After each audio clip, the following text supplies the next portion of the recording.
If you've ever been to Illinois, chances are you've seen a field much like this. A field full of multi-million-dollar machines as far as you can see. But what happens when they fail?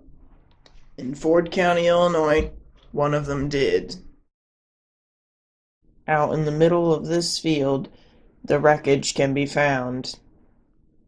To most people, from the ground, these wind turbines probably seem quite close to each other.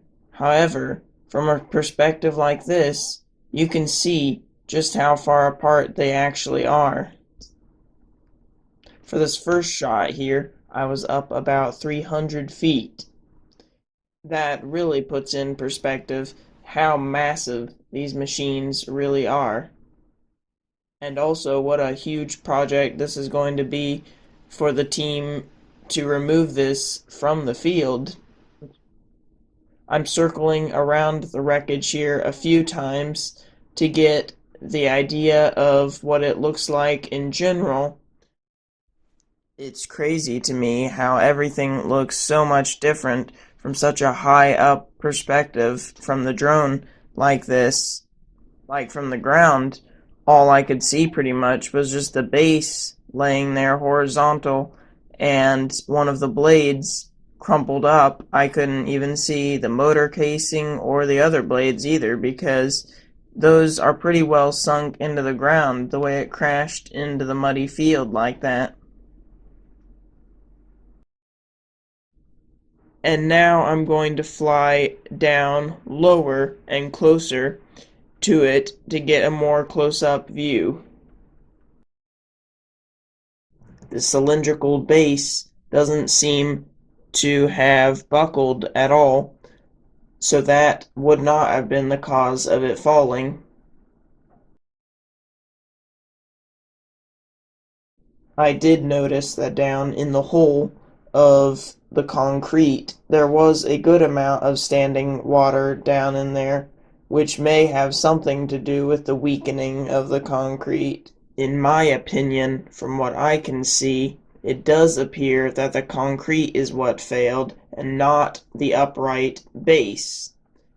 In these clips, you will see there are very few marks on the upright base, whereas the concrete is completely ripped out.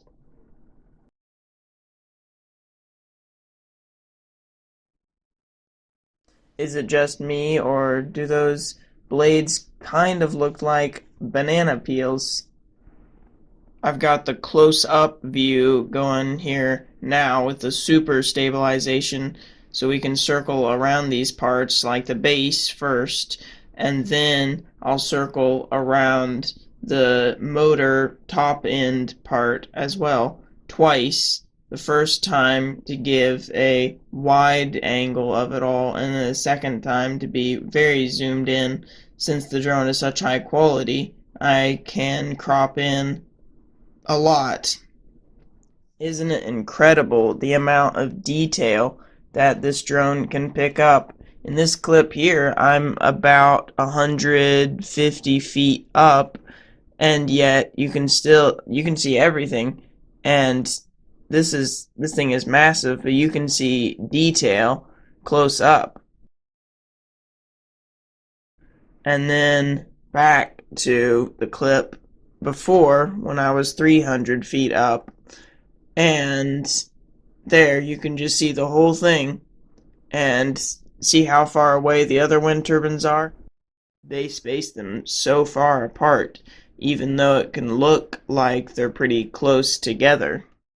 In this wind farm in particular, between Ford County and Iroquois County, Pioneer Trail Wind Farms had a 94 wind turbine field, but now there's only 93 of them.